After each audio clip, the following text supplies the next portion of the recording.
Équipe raté Wibi. Wibi.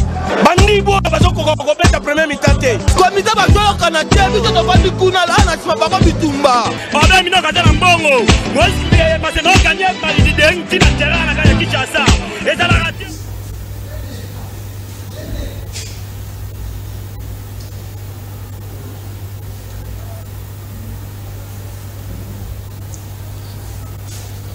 Voilà, bande watali mbote bisikanya sobozuli baku ya kolanda émission sportive to le Masano ya mokolo lelo lundi 9 juin 2025. Merci pour la confiance et fidélité au Bozaoussa na Kanakena télévision. Bande watali au courrier émission avec les lots football de dominé en gros comme vous le savez que Balopar ya République démocratique du Congo baotiko boucle bongo de Mazamiko au termine à 4 ya journée FIFA ailleurs dimanche on a deux victoires consécutives respectivement face à Mali et puis Madagascar. Championnat de Ligue nationale de football déjà aujourd'hui doit entamer et bongo aux phases depuis hier disons doit entamer bongo déjà phase retour il y a play-off une rencontre prévue dans le stade de Martyr entre les clubs dans les Aigles du Congo mais hier il y a eu quelques rencontres notamment à Don Bosco na tout puissant Mazembe Anglebert résultat puis image au cours de l'émission il y a Mokolo il y a Alelo tout qu'on rappelle. Vous allez bongo coupe du Congo wapi ba match ya bateau préliminaire et betamaki et puis ba résultat déjà bani pe ba club ba adversaire pour na ba prochaine tour au cours de mission mkola lelo to kozana Marley Tundulu sauf changement au azali bongo président ya Stratir Union des supporters congolais au bazali moko ya ba membre ya Renaissance du Congo je parle de Renaissance du Congo parce que au cours de mission to ko ba soka aza Renaissance na Oseto ya FC Renaissance du Congo voilà bande ko batali numéro na biso ya ngwana ali bongo affiché na seba itando ikena bino pona question pona bino ya koyeba okota na mission tolobela ama asano voilà alors to fungole mission oyo na basango ya volley rapidement avant que to kende na ba image ya football ngel koyeba ke 56e édition ya championnat ya tente urbaine ya volley et à Kinshasa évoqué et betamaki samedi 8 juin 2025 na terrain à complexe sportif ya judo et la police nationale congolaise en version masque VC Garde républicaine a marché sur VC Madaka 3-7-0, enlevé les rideaux. VC Green Team dans la même version en masculine a pris le dessus face à Service, voilà, face à Service National 3-7-0. Et puis chez le Dame, VC La Loi a Betakina à la Gracia à 3-7-0 pour VC La Loi. Et puis Lelo mardi bah, rencontre Ezali, pardon, lobby mardi quelques rencontres Ezali prévues toujours à 4 il y a poursuite il y a championnat il y a attente il y a volé à Kinshasa entre autres VC Nex La Loi à cause de la devant VC Ouragan na 12h juste et puis na 13h juste cause de la VC les Aigles du Congo à Kobeta face il y a VC Canon toujours voilà ils ont version en masculine soit chez les hommes et puis na 14h juste VC Espoir à Kobeta na VC Madaka toujours chez les messieurs et puis match Yasuka et cause de la Green Team Oyo. Voilà donc à Kobetana JR cause à 15h juste on est à Basango na Talibongo attente il y a volleyball au Zakobeta Kobeti Sabongo 55e édition il y a championnat na Eyango alors totika volley Tobeta Masolo Sikawa il y a au Zalibongo football Tobanda yango na coupe du Congo api ba match betamaki na 4 il y a tour préliminaire il y a coupe du Congo 59e édition bien sûr il y a coupe du Congo la fédération congolaise de football association Sengel Koyeba Kesen League betaki na Gescol 0-2 pour na Gescol ezali ko betama en élimination direct conséquence Gescol a passé pour na tour suivant et Saint-Louis Kazalibongo éliminé alors awa toujours na on va te lever là-bas, match à Kinshasa, c'est que équipe ya Banaki Pushi ya Betakina Blessing 0-4 et puis Nyoki Malekesa à 4-0 pour na Nyoki. Alors Monaco a Betakina FC Renaissance ya Bandundu 5-2 pour na FC Renaissance ya Bandundu. Alors ba match mususu betamaki awana Kinshasa na Stade Raphaël weekend oyo MK FC MK ya président Max Moké Betakina FC Renaissance dit Congo au Bangumba les des équipes aux Arbeta na Ligue D ba Arbeta pe derrière aux Ali Bongo phase ya play-off ya Ligue D pour na monter na Ligue 1 c'est que ba rencontre ni soka na victoire ya FC MK ya Kinshasa précisément ya Lemba donc na DB za 1 ce qui toza ko le bali lo moko total ba temps fort ya rencontre wana.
Voilà, là, Bochikolanda, avant de battre fort, il y a rencontré MK na FC Renaissance du Congo, début à 1 MK à Kokutanana, Daring Club Motima Pembe le dimanche 16 juin.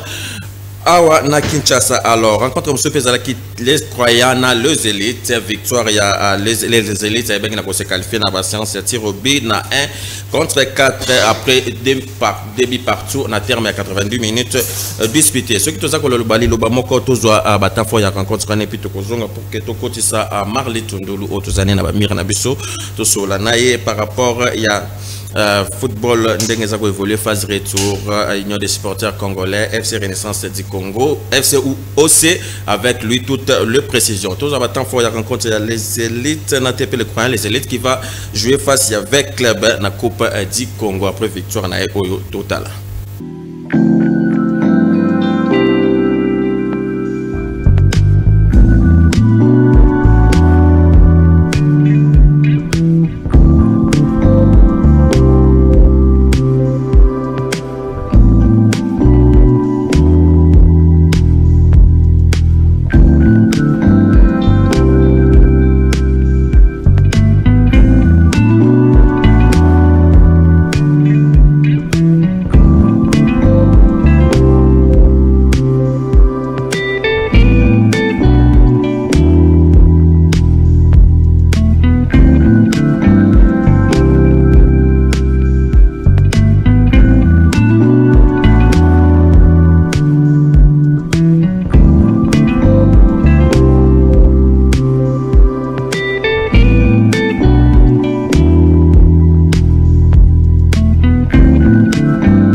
Voilà, là, Bochukolanda.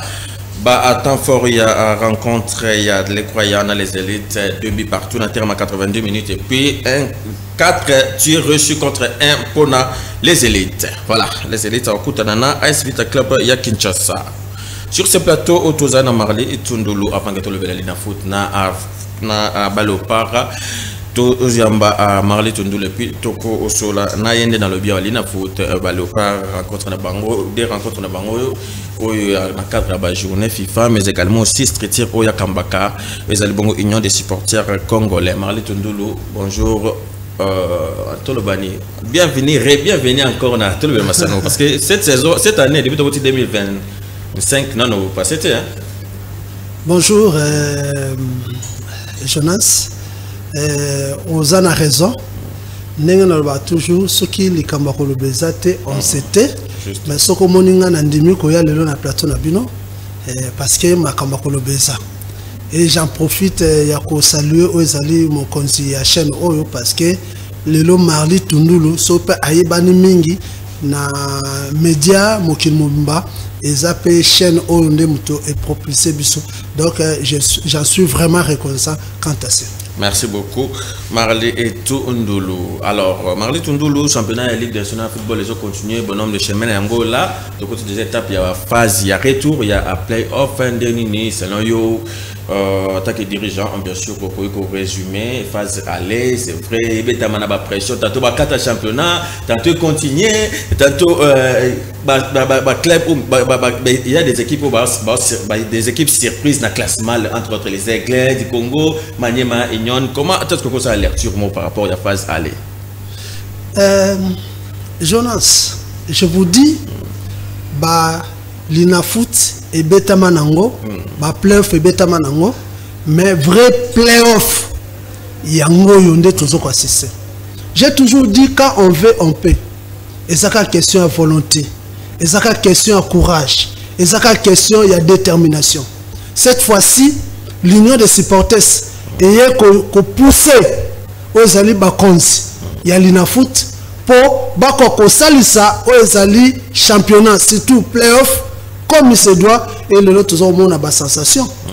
L'union des supporters et zalaki moko ya ba striti oyo et que nous quand même ba dirigeant mususu ya dering pour nous savoir que non, on veut bien. Qu'est-ce qui ne va pas? Tu passes qui bango conseil, tu remonter qui bango moral.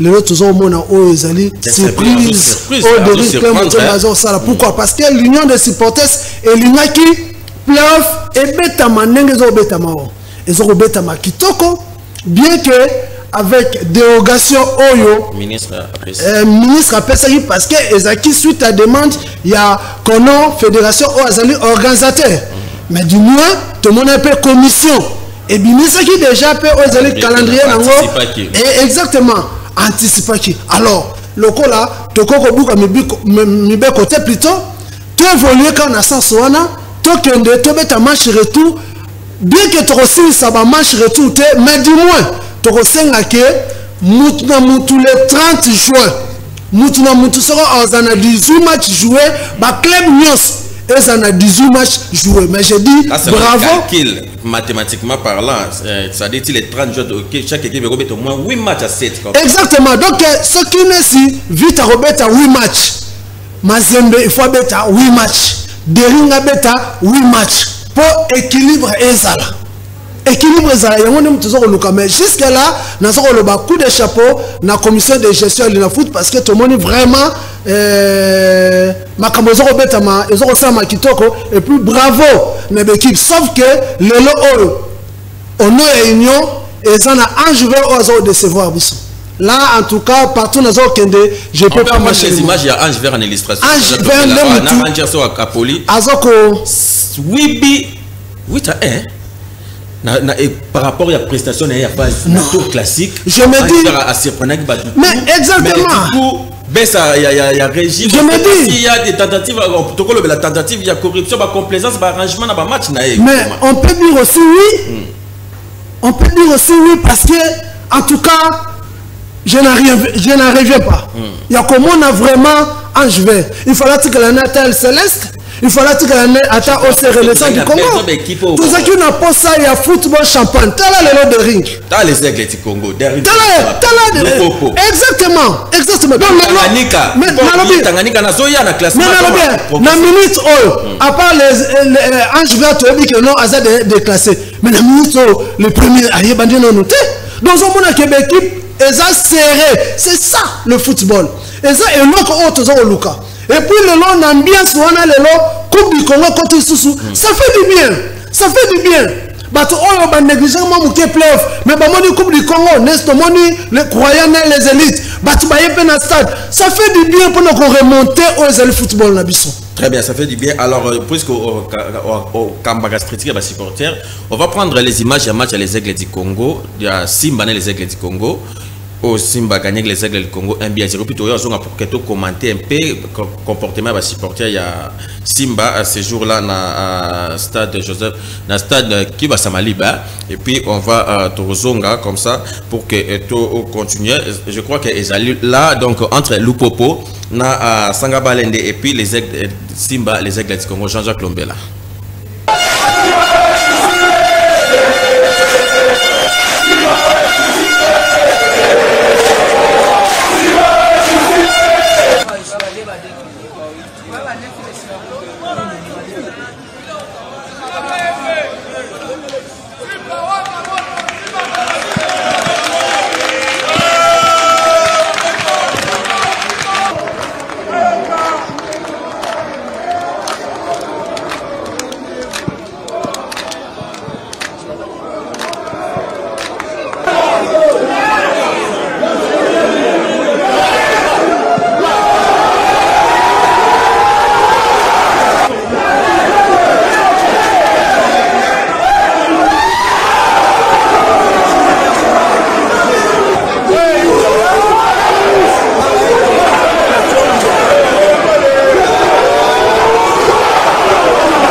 Voilà, là, Botolanda, il y a rencontre les Simba, les Aigles du Congo, 1-0 pour Simba, les Aigles du Congo. À l'année, au moins 2 ou 3 victoires, 2 ou 3 défaites consécutives. On a fait la phase aller au Yabanda qui bien, Maradi Tundulu. Mais de l'autre côté, il y a Simba. Ils avaient poussé, malgré qu'il y a eu quand même des bourdes, n'a pas rien à supporter dans la tribune parce que supporter tout le membre de la coordination les Aigles du Congo bazaki vraiment bien accueilli, bazaki de temps à autre menacé, ainsi de suite de comportement là. Je attaque Mukambia grande structure aux unions des supporters. C'est pas seulement qu'à tous les Oka ou Anaté, mais à tous de manière générale saison où Et puis, par rapport au cas de match les aigles, il y a vite et malelo, il y a une phase aller, il y a des désordres de match, on a avec le Bapolo, on a forfait, supporter, il y a avec le qui t'a vraiment l'air de jeu, provoquer un arrêt définitif, il y a rencontre. Marley Tundulu, Bablo quoi? D'abord, na défaite affilée les aigles du Congo ont encaissé. J'ai dit ça fait partie à Bota Football. C'est ça. Tenez à balle, donc on a le baka au Pessi Mwambo à Boyi. C'est ça la beauté à football. Ce sont les choses qui arrivent.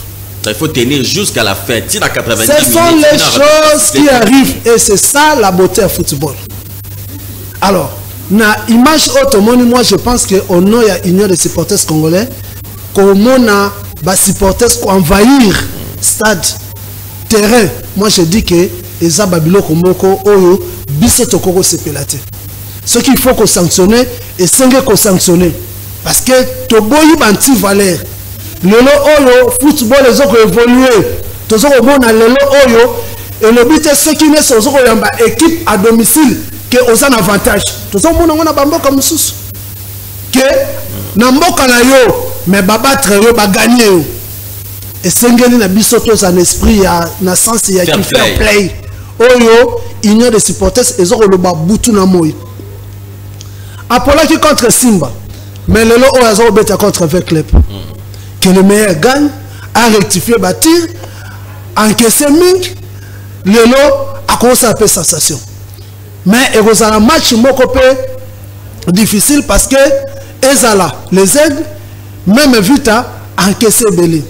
Donc il y a un derby où tous les senga na ba supporters basé un esprit sportif, fair play et la makasi. Des défaites consécutives n'a fait un championnat. Exactement. La dernière défaite avec le face à Lupopo. Exactement. Et aujourd'hui, l'habitation dans les aigles du Congo, a posé qui est tort dans la phase aller leur première journée. Exactement, exactement. Donc, il y a match moko, il y a intensité makasi. Tokosenga ka d'ailleurs, na rozana stadouana, tokosenga na ba supporters fair play oblige. Tu veux dire que match aller, nengo lobby que vite apula na forfait pour na désolé parce que mais cette fois-ci na bi que na ba conseil au ba dirigeant na bango ba bisi bango na ba conseil au biso union des supporters to meka ki ko sensibiliser pe ba supporters na bi que fair play et rozala de mise na match alelo. De fair play et de mise na match alelo total battant fo ya Lupopo na sanga balende avec que le la renaissance du Congo puisque tous en bala moko ba précision na yo moko zaliawa total à Lupopo sanga balende jusqu'à na débit à 0.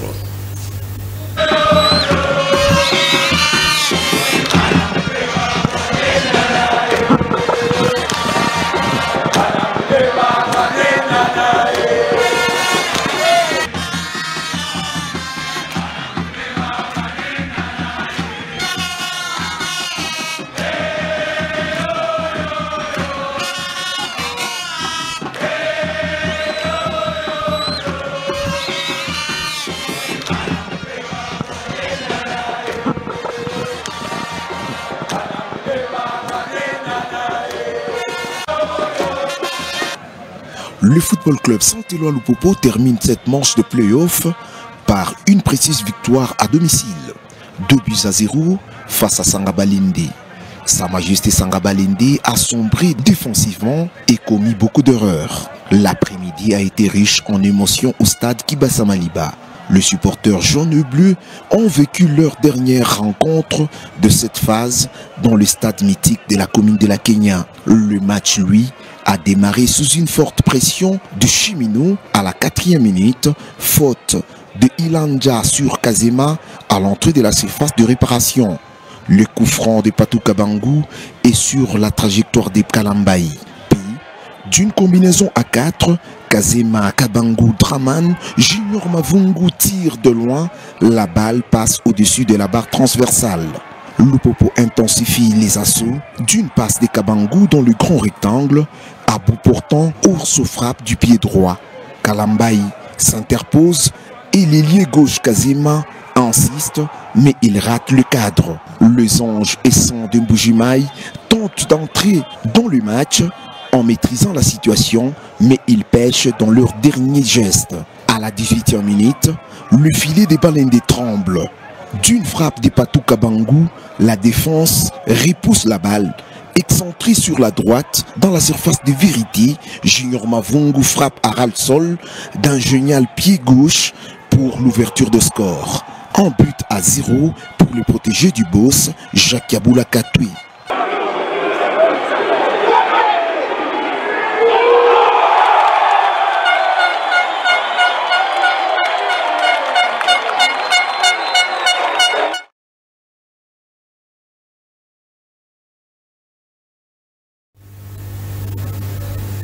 Voilà, la Bocholanda a battu fort. Il y a rencontré le Popo Sangabalende. Début à 0, le Popo assisté en tête avec 24 points dans le championnat. Ici, il faut aller en tête. Et Marli Tundoulou, c'est quand même surprenant ou bien c'est normal par rapport à l'effectif du Popo Zanango que Assis sa phrase aller dans 24 points ou Kazaki n'a et puis du coup elle a décidé victoire à Mati. Non, bravo na Lipopo. Nazalaki na une chaîne, j'étais invité dans une chaîne de la place. Bameka ko fustigé aux Zaki Lipopo. Non, laissons le temps au temps. Moi je suis sportif. Beaucoup a que Lipopo a se relancer ma casse. Et aujourd'hui, il n'y a pas match tout le monde qui na match aller au Lipopo abimi premier. Mais il y a un autre moutou et ça sous comme campo par le baka, mieux vaut la fin des choses que son commencement. Donc championnat est serré, 24 points, Bamsou Bazan a 22 points, Bamsou Bazan a 20 points. Donc Etika Soussou 6 7 8 matchs. 3 équipes qui ont 22 points, Mazébédé c'est un peu. Exactement. Donc va tenir tête. Dans les aigles, oui. Va tenir tête pour championnat Zanon. Très bien. Ndenge balobaka na bande Soussou ne vaut la fin des choses que son commencement. Tout le monde qui le oyo, en tout cas les aigles Azalaki locomotive. Donc on va écraser Batounio surtout. Mais tout le monde n'a souka a contribué. Donc Bobo Soussou Makasi, l'avenir est meilleur, ce qui vous a déterminé. Très bien. Je rappelle, le président, il y a les aigles du Congo, Vidé Chimanga. Alors, tu ça à Mukanda, pour nous faire un foot, on a déterminé le nombre de matchs exacts au Barobeta. Parce que les joueurs, depuis le championnat, depuis phase, depuis mois août, il y a septembre. Si les lois beta bien que dérogation toi la position aussi mais il faut pas déterminer le nombre de matchs comme ça je suis dans foot pour bailler bandé ni bon se préparer. Mais pour qu'on se préparer c'est facile. Déjà le calendrier Batali. Dérogation exactement le 30. Avant le 30 Batali que les aigles tombent à combien de matchs? Il y a le match à la Coupe du Congo, bien sûr que le calendrier mais c'est fondé aussi. Je soutiens l'idée et à présent Vidjeti Manga c'est fondé. Très bien. Voilà, alors Marli Tundoulou, to yambayo to solana aussi ko na wetali po bongo équipe na to le belana nous renaissance kaka, renaissance puisque on sait pas vous déterminer quelle est la renaissance au Marli Tundoulou actuellement à vous soutenir parce que dans renaissance il y a FCO à Ligue D au Bozalaki, on a appris que il y a eu des mésententes, des incompréhensions entre Yona président Mukuna et puis c'est pour ta soutenir l'activité à renaissance du Congo. Est-ce que c'est vrai d'abord? Son avis c'est faux. Wana na buki lokuta. Or moi j'aime dire la vérité. Pour biso ba chrétien to baka la vérité sauve, la vérité libère. Tozaki biso nyoso na kati ya FC Renaissance première version et komaki ba rachaki biso ozalaki Renaissance ya biso nyoso tout. On nous a mis de côté. Et ils ont même changé le préfixe. Il y a FC à OC. Biotozaki écarté. De mon côté, de notre côté, on défendait les FC Renaissance du Congo nouvellement créé suite à l'achat et à lutter quoi. Non pas parce que Nafon Tozaki n'a raison. Mais tout le monde défend du point de vue forme. Dans le sens où quand il y a eu moi dispute, moi querelle, moi divergence, à son temps, Moutazaki président et Zaki maître Billy Maloua. Celui qui était le président conseil d'administration et Zalaki l'évêque Pascal Mukuna. Et celui qui était... Tu as une coordination? Non, j'étais dans le format Souka, j'étais le président Yabasi Portes, mais Ezaki collège, mais na collège wana Moutazaki précédent et Zalakinga. Nabitumba wana, les gens nous ont écartés, nos amis nous ont écartés. Du point de vue forme, on s'est dit, Naba Obazaki na confiance na biso, tokoko tika bango bongote. Il fallait qu'on se lance na aventure. Yakosomba équipe, nde tosomba ki Oyezaki l'était quoi. Et puis tochaki na tête nango Oyezalaki Maître Billy Maloua. Et puis l'évêque Pascal Mukuna et Atigalaka comme patriarche. Mais malheureusement, les choses n'ont pas tourné. Malheureusement, Nenge Tokansaki Ezalaki Yangote. Parce que Ezaki n'a battu Moussousou Obazaki déjà n'a pas décidé de carte na bango. Ezaki n'a battu Belé Oyo Balingaki Teto émergé na unité na Bomoko. On s'est dit que bon, Totantaki aventure, mais est-ce parce que na banda ko lo bango que FC Renaissance nouvelle version Oyo eza propriété privée, eza équipe. Il y avait Pascal Mukuna. Nouvelle version comme un profil. Il y a équipe à supporter. Il y a Moanande Oetikana aussi. Oeza aussi. Parce que juridiquement par là, Nena Biso continue à fond. Mikanda, Nyos surtout, personnalité juridique, F Nonande, Nyos, et ça n'a pas. Mais Tokenda qui appuyer du point de vue forme. Parce que le président Billy, il même le président le Pascal Mukuna Ngaïou. Mais ça n'a pas tourné. Et puis au finish, alors que non, et ça équipe Nanga n'a pas décidé Nenga na ligne. Alors on s'est dit que non. Pourquoi Kotika la équipe à Moutou Oyo a ça décidé Nenga ya lingi. Nenga lingi. Est-ce que vous avez contribué? Oui. Bon. N'abord Kokota ba détail sous. Mais Marley a fait beaucoup pour te FC Renaissance, nouvelle version et Salama. J'ai contribué beaucoup. Billy Maloua a contribué beaucoup. Et Zapé n'a pas te belé, Moussous, jeté le nom, on va contribuer et belé pour te le nom FC Renaissance, Oyo, Ezaki ici, à Chaélité quoi, et Zala Lelo Oeza. Alors, par respect au Nazaki Nango vis-à-vis à Patriarche, je me suis désolidarisé. Nena Vandaki Nanga. Kimia na bibo na observé nanga. Mais bien après Bandeko nanga ya Renaissance, il y a aussi Renaissance babi que noté Marley Tundul azapé parmi ba mentor, azapé parmi ba dignité, parmi ba dignifice. Il y a Renaissance du Congo Oyezali ici il y a fusion, il y a Jogari Matit Mabe. Ba sala ki balança qui appelle ba ekokuta nangai pour Naya na commission au Salamaki ya réconciliation. Là c'est l'image automona. Exactement. Exactement. Babengisinga yaka na lokolama. Bon, à tel point que je suis remédissant parce que les gens qui me sont okendete, je me suis retraité. Retraité dans le sens que Renaissance ndé ya solo ndé tobi du point de vue fond yango wana. Tika Naya. Solo lina ba membre à commission. Et puis je les ai dit que Ngaï Marley n'a pas moko ba dignitaire, mais tu y a le soutien poto qui peut ba poste moko le sousou ya makasi au ya au Renaissance du Congo. De loin, même de près, Togoya kopesa oseli apport na biso matériel, financièrement, moralement pour tes équipes Oyo et Kende. Donc cette fois-ci, je suis prêt pour nous soutenir corps et âme aux Renaissance du Congo et puis au Komona et là on est au Salama saison 1. Marley Tundulu, alors au Kolobani ni na bateau batritakayo aux alliés par exemple semer de troubles dans la grande famille Renaissance vous êtes trois yo d'abord Max Mayaka yo Marley Tundulu na Billy Maloua parce qu'il n'est pas causé Renaissance bator et belé le président Billy Maloua tato beba nam kuna tato zongi tato il a fondé une équipe aux Zaki bongo Renaissance qui bana fibo c'est une histoire comme ça et puis apparemment ba essayer de bio au Kenda kinaye et puis oyeko c'est ressaisir aux zongi comme sans position d'ailleurs parce que vous avez ça bongo depuis le mouvement au Bando Salama Natika jamais ne pas Max Mayaka. Je me rappelle. Je parle de Maloua. Maloua. Non, Nakenda pas naïté.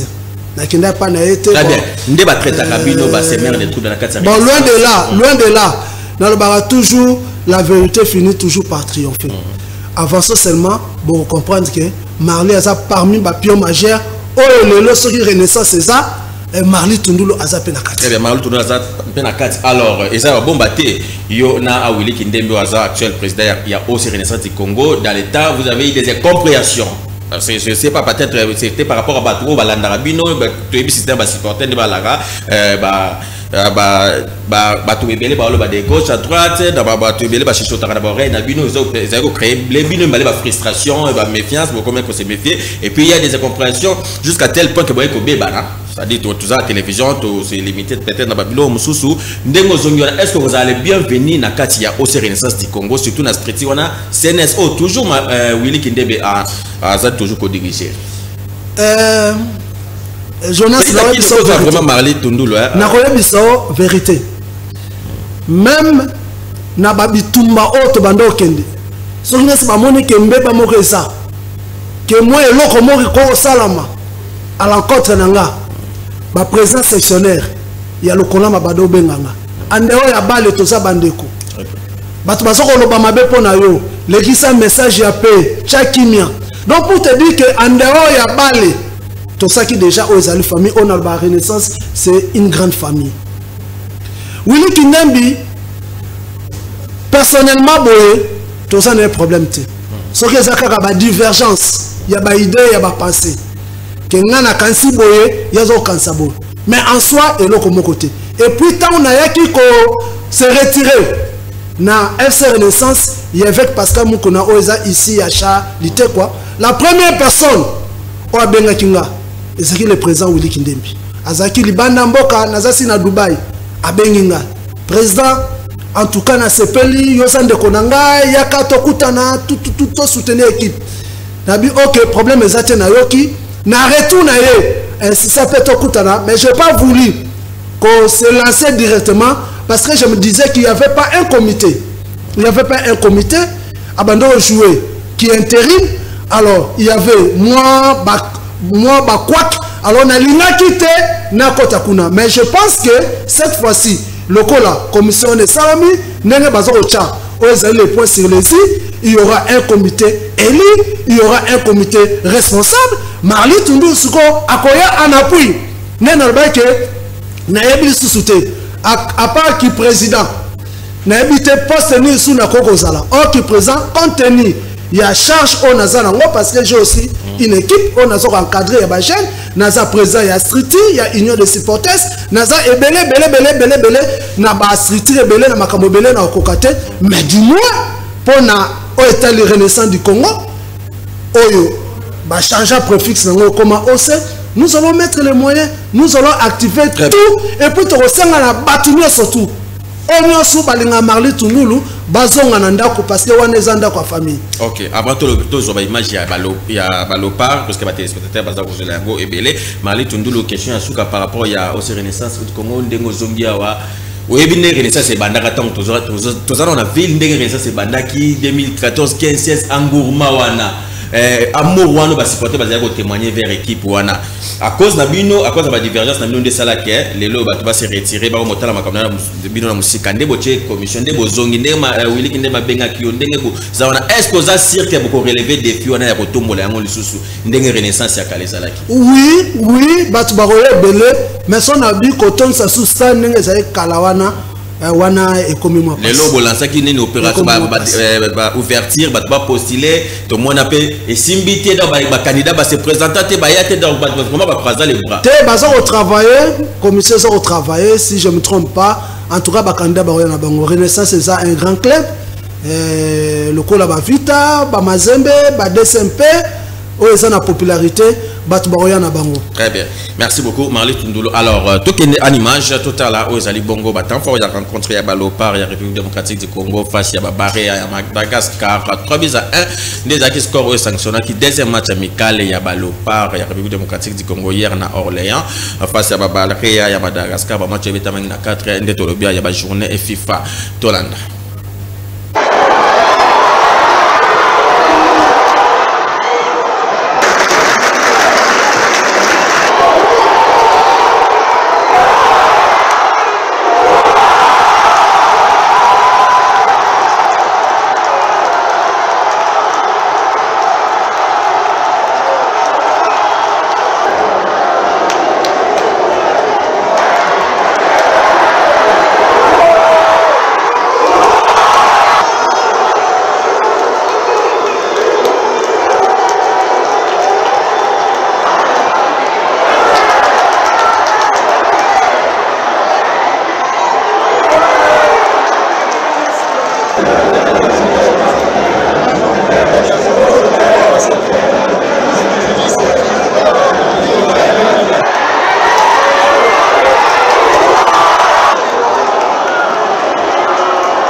là Bocholanda à Lopar batanfo ya rencontre ba Lopar ya République démocratique du Congo. Alors avant que tous les commentaires pe ya Marali Tundulu tous la réaction après match il y a Chancel Mbemba le capitaine, il y a Lopar, il y a République démocratique du Congo donc doublé il y a Simo Banza pour la première fois marqué na couleur il y a RDC et puis Bimoko il y a Yohan oui ça c'est vraiment exceptionnel un club il y a plein de fort au aussi championnat bien sûr. Alors total Chancel Mbemba. Mon contrat ça termine les 30. Après quand ça termine je dis merci à Marseille et merci à tous les supporters de Marseille. Moi j'ai mouillé mon maillot et Dieu m'a permis de rentrer dans l'histoire du club et j'ai fait des saisons merveilleuses, j'ai pas triché et je souhaite de bonnes choses à tous mes collègues et à tous les clubs et je sais très bien, moi mon histoire ça arrête les 30 et j'espère il y en a encore les défenseurs, les meilleurs défenseurs plus que moi on va venir à Marseille. Le plus important, aller Marseille, on est ensemble. Pas trop frustré comme de cette saison dans le loft? C'est la vie, la vie c'est comme ça. Le plus important, moi j'ai gardé le calme, j'ai resté professionnel, j'ai respecté les clubs, j'ai respecté mon contrat. Dieu m'a permis, la santé, mon corps il ne m'a pas trahi, je suis à 100%. Personne n'y croyait à moi. Voilà, la Bocholanda a chance même pas juste après rencontrer Oyoba Lopar et RDC Babetaki. Donc, il y a des victoires, toute la mission accomplie, des matchs amicaux se soldés dans des victoires Liboso face à Aigle et à Mali et 1-0. Et puis face à Baréa et Madagascar 3-1. Alors, Marley Tundulo, total match, Lopar, encore une fois, Baza promettre, Baza peut supporter toujours confiance qu'on peut rêver une phase finale de la Coupe du Monde. Oui, mon cher ami. Quand on veut, on peut.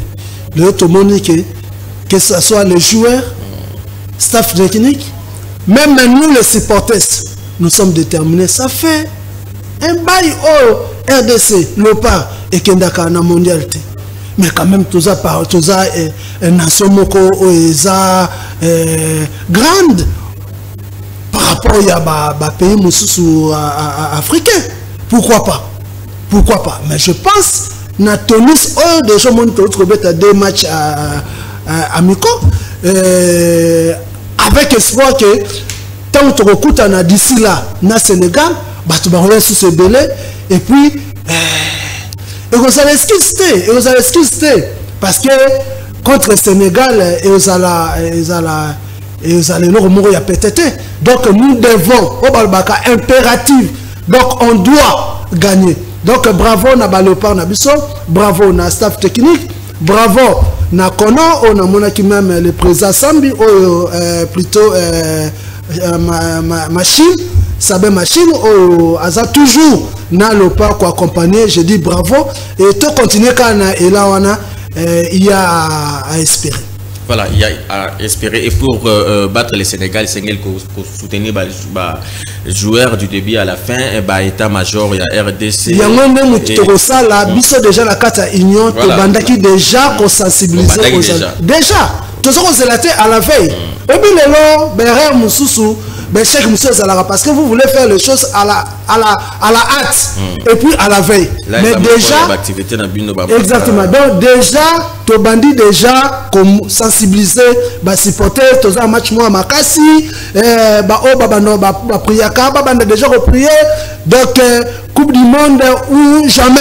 Et surtout le lot avec Tata Mokoznabiso Fachi Beton Oyo, Azoko Tcha, Oezali, joueur, n'a pas condition Moko ya malam. Donc pourquoi pas le lot Oyo, tout que ne peut mondial. Donc il y a espéré, n'a comme il y a union de supporters dans l'unité, tu as vu que cette fois-ci, mais l'union des supporters depuis Mokoza acte moko contre pour jouer Lopar dame il y a RDC le logo katana apparemment muto anda financer bino to tangara komo la TV ndé batu ba kisa bino taki dizwanga tout temps comme batu déjà fungola biso misuke union des supporters à partir ya Sabin Massini, c'est par rapport à moi incompréhension bazana moi il y en a 4 c'est la fédération de a créé un mot pour na rebo chaka et pour ceux qui moins de pempe abo chaka et Marley Tundulu. Est d'abord c'est vrai président na yango.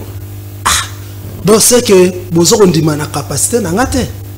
Mais comment on soutenait le FCRSA du Congo avec nos moyens de bord? Le oyo na union des supporters. Presque ba membres ce sont des cadres. Tous les cadres ya OCC bazana union des supporters, tous les cadres ya CEP, tous les cadres ya DGI, tous les cadres ya Sonas, tous les cadres ya SNEL ya Régie des eaux. Donc pour nous à contribuer à soutenir ba Léopard, sur rappel $100, $200. Et ça fait du monde. Et puis vous ça poser action na préparation ba Léopard dans petit lelo. Non, tout ça là on met pour na ba ndoko biso ba boxer. Et puis tout ça continue comme ça là les grandes choses se préparent. Mais si on a même pas joué na biso na match il y a Sénégal avant seulement tout ça la paix action. Tout continuer peut comme ça la action. Donc loin de là, moi personnellement na mona kaka le président Sabin Machine 2 fois. Non to vraiment vraiment tête solo. Non, il est vécu bien bon. Na rayon nga vraiment to bando okuta nenete. C'est un aîné, c'est un papa, c'est un homme respectueux, mais en tout cas batu balongola idée wana. Au moins même temps to betsa qui même concert jour il y a mort de la femme. Beaucoup de gens crient que to zumbon na ministère, to zumbon na loin de là. Oh, sous-sol.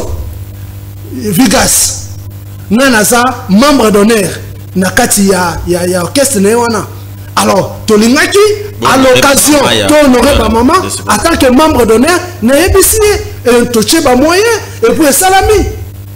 Est-ce que il faut que le magie et non, nous ne sommes pas là derrière Abatuto Sengamongo, mais nous sommes autour de ça, nous sommes jeunes, nous sommes innover.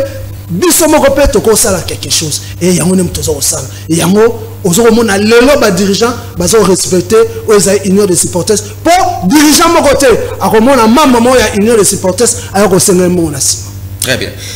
Marley et Tundulu tokomi kochité ba signaler biso na réalisation tous quelques informations oyo tozaki na ngwa ya kopesa na ba téléspectateurs ici et je rappelle que pour na bata DSMP habita les 10 lobby face à Rangers DSMP ça 22 pour habita lobby face à Rangers na stade de Martyrs à Pentecôte DSMP ça CP sanga Jojo ça CP sanga en tout cas président Paul Kasembele chapeau bas. Très bien, voilà. Alors, on est tous pour le dessin pour bêta lobby dessin passe à 7 victoires en phase de play-off Oyo donc l'an d'ici 3 ou 4 comme ça donc détermination au moni ba méga peu au remanier au satire na banque quand la saison Oyo ba c'est au moins 3 au satire comme ça au ba bandé nango ba gardien wana ba Azana Céleste actuellement son nom m'échappe un tout petit peu et puis ba yé koza Kadima et ça n'a pas joué au Renaissance ba pour renforcer na suka wa quand même ba Mambembe là ba apporter quand même un plus na équipe il y a directement et puis surtout l'entraîneur côté de CP na ba moment où quand même personne à quoi qu'on dit ma ko zo yango ben à se qualifier bon on a phase il y a play off à côté bon on a 5 matchs avant faire un tour classique à se qualifier et puis maintenant na phase de play off ba télémi na par exemple 5 premiers donc on a 22 voilà donc tout au continue mission Awato le Bela en marche descente il y a ASBL Zoagé et il y a Cordon Tchouké et l'IPAS de la Belgique et puis Abed ils ont pour organiser marche de santé le 30 juin un point de départ na Yango Zalibongo arrêt Chisumpa tozana commune Yansele précisément na Kinkol et puis point de shit ça Nganda Yala donc pour nous participer juste $15 pour la singleton et puis couple $25 départ ils ont les 7 na 7 heures juste ils ont les 30 juin ma pression au cours de l'émission Misusu Oyo ils allaient koya donc à retenir le 30 juin marche de santé pour na Bandeko il y a Soagé avec Tchouké l'IPAS de la Belgique alors tournoi à 13h la première édition en 2025 recrutement des footballeurs et footballeuses catégorie moins de 19 alors pour s'inscrire inscription ils allaient bongo $100 à partir le 12 juin heure de 8h30 à 16h30 le 26 juillet 2025 ndé kozala donc au mini stadium et kozala mini stadium de la Révolution là toza référence na yango ezali bongo plateau campus. Donc vous comprenez que vous allez dans campus pour participer à la Coupe internationale des Surf Cup en Espagne du 26 au 30 novembre prochain. Donc Bakobima vainqueur, il y a tournoi na Bakokende ko représenter RDC na Oezali Bongo tournoi international la Coupe internationale de Surf Cup en Espagne du 26 au 30 novembre 2025. Voilà, on a inscription, on s'est fait par équipe avec un maximum de 15 joueurs. L'équipe gagnante du tournoi va remporter une enveloppe, tandis que l'équipe qui sera classée deuxième recevra aussi une enveloppe, une opportunité à ne pas manquer. Donc beaucoup de contacts na bandeko au Bakambaka Fondation Trésor Loi na service donc même Tolobela Massano bien sûr pour na précision inscription de Tolobia ezali pour na à $100 américains. Tout succès mission Mali tout 30 secondes ba téléspectateur. Quand on veut on peut. C'est dans l'unité que football na biso et côté le parce que supporter signons bazonga na stade tokosenga na comité de gestion commission de gestion va continuer kakanela wana ce qui présence il y a président Bosco attaque numéro 1 à commission à kozala pe na stade na ba match mususu et kozala pe moi ouf de soulagement na ba clé. Merci beaucoup Marley Tundilo passé à toi le passé un jour bien lelo jovial joyeux anniversaire na Gilles Boulembi d'Inde Kozulu donc du refo ya Canal qui télévision chef il y a service à sport à Canal qui télévision donc de bonnes choses naie bisoko zali bonheur prospérité longue vie nayo Gilles Boulembi les Kozulu les parrains voilà les parrains to butana 18 pour la rediffusion numéro mususu lobby na kozala toujours pour nous représenter bino botika malam.